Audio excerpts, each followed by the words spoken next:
Kia ora koutou. So yes, as Michelle said, this was very much at the last minute. I didn't really think about the fact of it's going to be standing here in front of this cheesy picture of me. So you've got me in triplicate. That's a much younger version with obviously quite different hair.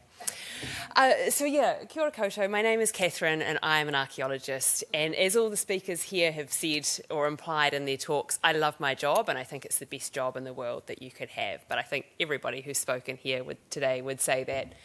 So how did I become an archaeologist? Well, the age of 13, now bear in mind this was some 30 years ago, so different time and different place, but still, my maths teacher said to my class that you should all know what you wanted to do with the rest of your lives. I was 13. So I went home and thought about it and decided I wanted to be an archaeologist. And here I am, basically, thanks to... I was thinking about it before listening to one of the speakers talk. It's not even determination, it just wasn't seeing any obstacles. This was what I wanted to do, this is what I was going to do, and I've been lucky enough to have been able to do it. So I went off to the University of Otago and I did an undergrad degree there, followed by a master's. At the end of that, I came up to Christchurch and worked briefly in a research position at the Canterbury Museum, and then I was 23 and went and started a consultancy business, which blows my mind now because unlike Amy, I was not bold. Never mind, I learnt a lot and I've continued to learn a lot throughout my career. So what does an archaeological consultant do? Essentially, you're providing consultancy services to clients. That's a really kind of bureaucratic sort of answer for you. But in New Zealand and Aotearoa, it's typically providing archaeological services to meet legal requirements, usually those of what's now known as the Heritage New Zealand Pouhere Taonga Act, but also doing work for the Department of Conservation and things like that. You're typically assessing the value of archaeological sites and then carrying out archaeological work as archaeological sites get destroyed. There's no softening that blow. And then in the end, you write a report on it. Sometimes, though, you do get lucky. You do manage to convince a client not to destroy an archaeological site. In a career of some 20 years as an archaeological consultant, I did that just twice. But I felt pretty successful in having done those, but that's unusual. Mostly you're dealing with the destruction of archaeology. But the thing about destroying archaeology is that you learn information along the way, and information about our past, the people who came before us, and how we came to be the people we are today. So the images I've got here are just some different shots of different types of archaeological work.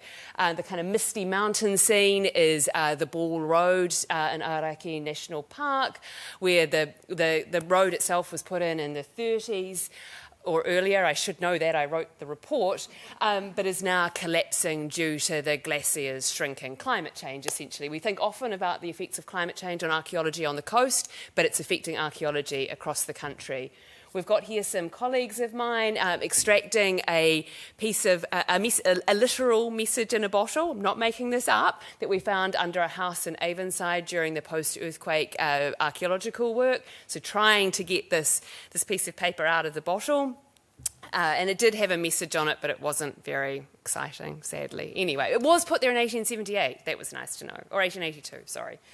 Then I've got a drawing of a building. So in Aotearoa, standing buildings are considered to be an archaeological site if they're going to be destroyed under the Act. And so post the earthquakes in Ōtautahi, we did a lot of work recording standing buildings. And in fact, in 2017, I would sell the company that I'd formed, Underground Overground Archaeology Limited, and go on to do my PhD at UC, looking at the houses people built in 19th century Christchurch, how domestic architecture developed and changed over time, and what that said about the people who built them. And then I've got a classic artefact discovery shot there for you. But there are many things, obviously, that I think are fantastic about archaeology. One is that you can come to it with a range of skills and interests. Lizzie happened to mention chemistry, but you can bring a chemistry background into archaeology by looking at residue analysis, things like that. If you're really into spreadsheets, artefact analysis is the way to go. But for me, fundamentally, archaeology is about people. It's about telling the stories of the people who came before us, understanding why they did the things they did, and learning how that relates to our lives today. And so a couple of people have mentioned being nosy about the past, and I think fundamentally I'm a really nosy people. I love to know people's life stories, and archaeology just gives me a way to do that by looking at past lives rather than present lives. So yes, as I said, in 2017, I sold my company. I should have said the other thing that I find really important about archaeology is outreach and sharing those stories. It's not enough just to recover this data, to write a report that goes onto a website that is publicly available, but we need to do so much more. And so outreach is something I love doing.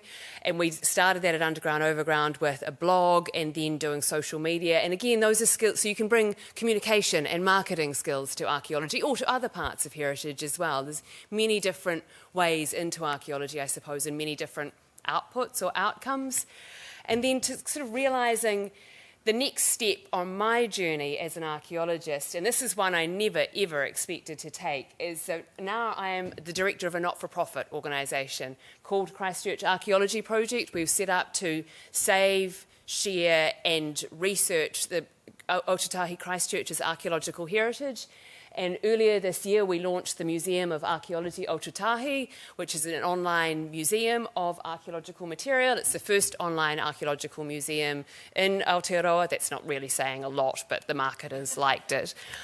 So that's how I ended up in this position, which standing on this very stage, and it seems such a long way from the slightly younger version of myself on a site as, you know, getting down in the dirt and finding things. But this is, I suppose, a completely different direction that I never expected my archaeological career to take me in. And I just wanted to mention a couple of other things about my work. I know that the time is running out, but the other area I've started to move into, and again showing how career trajectories change, is more into governance. So I sit on the Heritage New Zealand Pouhere Taonga board. I'm involved with the Ferrymead Trust. And while in some respects you need a certain amount of experience to take on these roles, I also think having a young voice in those spaces is really important as well, because everybody views heritage differently. It resonates really differently for different people, but it's really important to capture those different voices and to draw on and respect them and showcase them. So that's me, and that's one view of archaeology. Thank you.